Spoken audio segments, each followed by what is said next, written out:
Budget ने बढ़ाई कार्यकलाप की उम्मीद। वित्त वर्ष 2017-18 के बजट से पहले तमाम आशंकाएं घिर कर रही थीं। 5 राज्यों में होने जा रहे विधानसभा चुनाव से चंद दिन पहले पेश होने वाले बजट को लेकर व्यापक आशंकाएं थीं और सरकार पर ऐसे आरोप भी लगाए जा रहे थे कि इसमें तमाम लुभावन कदम उठाए जाएंगे और इसका स्वरूप बहुत पक्षपाती होगा। संभवतः इसी वजह से विपक्षी दल बजट की तारीखें आगे बढ़वाना चाहते थे। हालांकि वित्त मंत्री अरुण जेटली द्वारा बसंत पंचमी के अवसर पर पेश किया गया बजट काफ़ी सुखद आश्चर्य वाला रहा। उनकी ओर से पेश बजट न केवल लुभावनवाद के मोहपाश से मुक्त रहा बल्कि वास्तव में बेहद दूरगामी सकारात्मक प्रभावों वाला भी रहा। बजट ने साबित किया कि उसे लेकर विपक्षी दलों की आपत्ति व्यर्थ थी। बजट में ऐसा कुछ नहीं कि यह कहा जा सके कि सरकार का इरादा तो लुभावन घोषणाओं के जरिए चुनाव जीतना है। भविष्य में इसे ऐसे बजट के तौर पर देखा जा सकता है जिसने भारत के आर्थिक वृद्धि चक्र को खासा परिवर्तित कर दिया। बजट के ऐतिहासिक पहलुओं पर गौर करें तो ऐसी 3 बातों का उल्लेख किया जा सकता है जो पहली बार बजट में देखने को मिली। सबसे पहले तो यही कि वित्त मंत्री में इसे 1 फरवरी को पेश कर उस अक्षम प्रक्रिया को तिलांजलि देना सुनिश्चित किया जिसमें वोट ऑन अकाउंट यानी लेखानुदान की जरूरत पड़ती थी। अब चालू वित्त वर्ष के अंत तक वित्त विधायक को स्वीकृति मिल जाएगी। दूसरी मुख्य बात यही कि इसमें योजनागत और गैर योजनागत व्यय के बीच के अंतर को खत्म कर दिया गया जो बेवजह की बनावटी परिपाटी बनी हुई थी।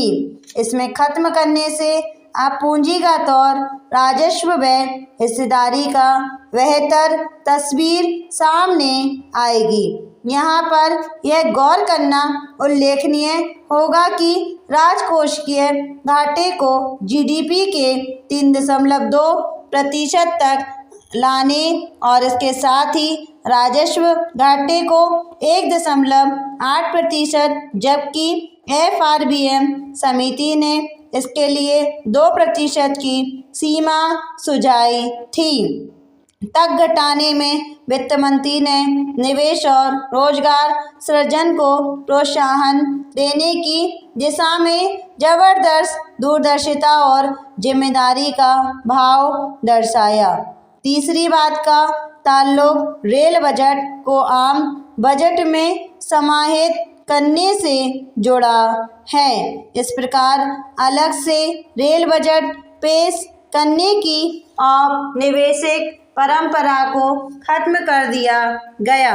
रेल बजट को आम बजट का हिस्सा बनाने से समूचे परिवहन क्षेत्र के लिए व्यापक नीति बनाने को गुंजाइश मिली है। यह बहुस्तरीय परिवहन तंत्र के तेज विकास को गति देगी। समूचे परिवहन तंत्र के लिए आवंटन बढ़ाकर 2.41 लाख करोड़ रुपए कर दिया गया है, जो इस क्षेत्र के लिए अभी तक का सबसे बड़ा आवंटन है। इस बजट के मुख्य रूप से 3 बुनियादी लक्ष्य भी हैं। यह बजट बेहद अहम घरेलू निवेश को फिर से पटरी पर लाना चाहता है, जिसकी रफ्तार मंद पड़ गई है। इसके लिए बजट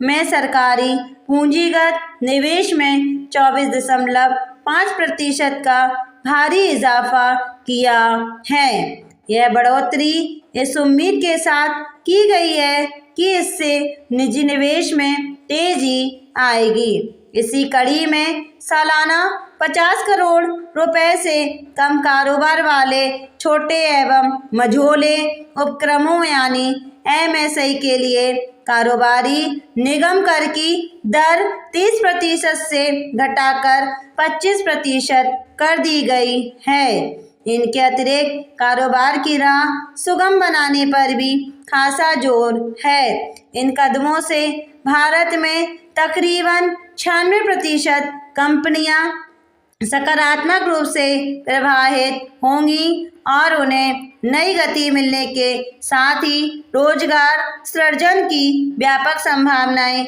बनेगी।